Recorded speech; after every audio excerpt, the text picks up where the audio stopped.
Hi అండి, అందరికీ నమస్కారం. Welcome to our SLVC channel. ఈరోజైతే మీకు మన పాతకాలం నాటి వంటల్లో ఒక స్నాక్ ఐటెం అయితే చూపించాలనుకుంటున్నానండి. పూర్వం మన పెద్దవాళ్ళు అయితే ఎక్కువగా తయారు చేసేవారండి వీటిని. ఇది పేరు వచ్చేసి వెన్నుండలండి. చాలా అంటే చాలా రుచిగా ఉంటాయండి. తినడానికి చాలా బాగుంటుంది. స్నాక్ ఐటెం కింద కొద్దిగా వెన్నున్న కూడా మనం తయారు చేసుకోవచ్చు.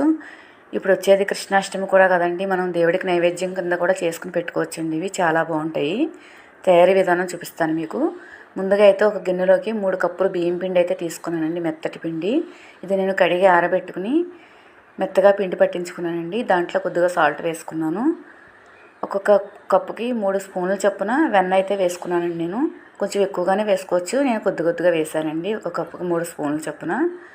మీకు బియ్యం పట్టించిన తర్వాత తడిపిండి అయినా కూడా పర్వాలేదండి. నేను ఆరబెట్టిన పిండి ఉంటే తయారు చేస్తున్నాను వీడియో కోసం. చూసారు కదా, ఇదంతా వెన్నంతా కలిసేలాగా మొత్తం కలిపేసుకోవాలండి. ఈ విధంగా మీకు సరిపోలేదు అనిపిస్తే కొద్దిగా వేసుకోవచ్చు వెన్న. ఈ పిండిని పాలతోనే తడిపి పెట్టుకోవాలండి, నీళ్ళు అయితే వేయకూడదు. మీకు కాచి చల్లార్చిన పాలు నాకు ఒక 1/2 లీటర్ వరకు పట్టినాయండి పిండి అంతటికి. అలా కొద్దిగా వేసుకుంటూ మొత్తం అంతా ఒక ముద్దలాగా అయితే తయారు చేసుకోవాలి పిండిని. చూసారు కదా, మీకు నీళ్లు వేయకూడదండి. నీళ్లు వేయటం వల్ల మీకు మనం ఉండలు వేయించేటప్పుడు వెన్నుండల్ని నూనెలో పేలతం లేకపోతే విడిపోవటం అలాంటివి జరుగుతాయండి. అందుకని పాలతోనే కలుపుకోవాలండి వీటిని. మొత్తం అంతా వేసుకుని పాలు కొద్దిగా వేసుకుంటూ అలా మొత్తం ఒక ఉండలాగా అయితే తయారు చేసుకోవాలి.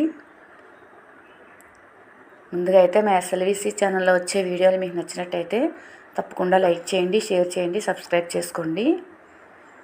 ఇలా మొత్తం అంతా కలిపేసుకోవాలండి. కొద్దిగా వేసుకుంటూ కొంచెం పాలు పడతాయండి. మొత్తం కలిపిన తర్వాత ఒక ఉండలాగా అయితే వస్తుంది మనకి.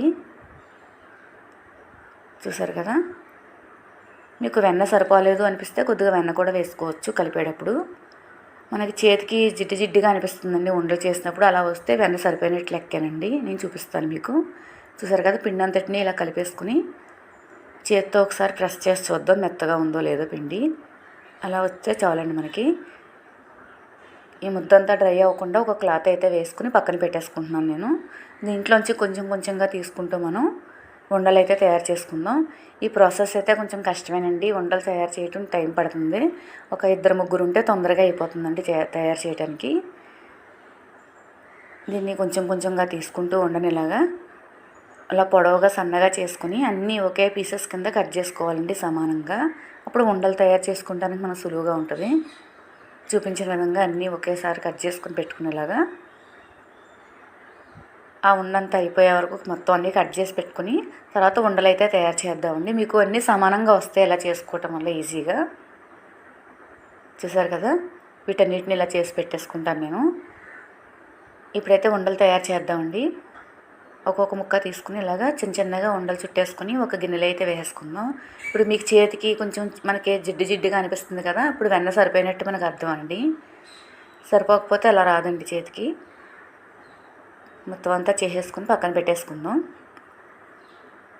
మీకు ఉండలు సగం అవుతున్నాయి అనిపించుకుని మనం వేయించుకుంటూ మొదలు పెట్టుకోవాలండి. ఎందుకంటే ఉండలు కూడా డ్రై అయిపోతాయండి మనం ఎక్కువసేపు ఉంచేస్తే. అలాగా ఇప్పుడు సగం పిండి అయిందండి నాకు. నేను స్టవ్ మీద పాన్ పెట్టుకుని ఆయిల్ హీట్ ఎక్కిన తర్వాత కొద్దిగా వేసి వేయించేసుకుంటాను. మేము 2-3 చేయటం వల్ల తొందరగా అయిందండి. ఒక్కళ్ళ వల్ల అయితే చాలా టైం తీసుకుంటుంది ఇది వెన్నుండలు తయారీ విధానం. ఆయిల్ హీట్ ఎక్కింది కదండి, దాంట్లో కొద్దిగా వేసుకుంటూ వేసిన వెంటనే కదపకుండా ముందు ఆయిల్ హీట్ ఎక్కిన తర్వాత లో ఫ్లేమ్లో పెట్టి వేసుకోవాలండి, హైలో పెట్టకూడదు. ఎంత లో ఫ్లేమ్లో పెట్టుకుంటే అంత బాగా వేయించుకున్నట్టు కలర్ చేంజ్ అయ్యి బాగా లోపల కూడా కుక్ అవుతాయండి ఇవి. చూసారు కదా, కొంచెం సేపు అయిన తర్వాత కదుపుకోవాలి, వెంటనే కదపకూడదు. ఇవన్నీ దగ్గరుండి మనం గోల్డెన్ బ్రౌన్ కలర్ వచ్చేంత వరకు బాగా ఫ్రై చేసుకోవాలి చూపించిన విధంగా.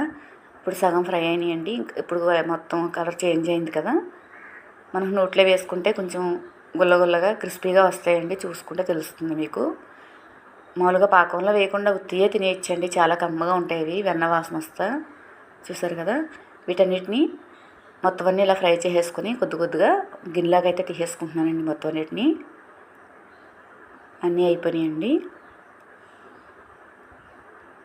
చూసారు కదా, మొత్తం అన్నీ రెడీ చేసి పెట్టుకున్న తర్వాత మనం పాకం పట్టుకుందామండి. ఇప్పుడు వెన్నుండలు అయితే రెడీ అయిపోయినాయండి అన్నీ. నేను మనం ముందు పిండి తీసుకున్న కప్పు ఉంది కదండి, ఆ కప్పుతో కప్పున్నర బెల్లం అయితే తీసుకున్నానండి నేను. ఒకసారి కరిగించుకుని కొద్దిగా నీళ్ళు వేసి బెల్లంలో చెత్త తుక్కు ఏమీ లేకుండా వడపోసుకుందామండి. కరిగిన తర్వాత అప్పుడు పాకం పట్టుకుందాం. బెల్లంలో ఏదో తుక్కు వస్తూ ఉంటాయి కదండి, అవి వడపోసేసుకుంటే మనకి పాకం పట్టేటప్పుడు సులువుగా ఉంటుంది. ఇలా బెల్లం కరిగిన తర్వాత మనం పాకం పట్టే గిన్నెలో వడపోసేసుకుంటున్నానండి నేను. ఇలా వడపోసుకొని ఇప్పుడు పాకం బాగా ముద్రపాకం రానివ్వాలండి. మీకు పాకం తయారీ విధానం కూడా చూపిస్తాను. నీటిలో వేసుకుంటే తెలుస్తుంది మీకు. కొద్దిగా నీళ్లు పెట్టుకుని మనకి వెన్నుండలకి పట్టేలాగా ముద్రపాకం వచ్చేలా చూసుకోవాలి.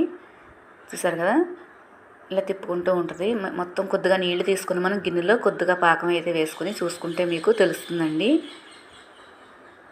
చూపిస్తాను మీకు.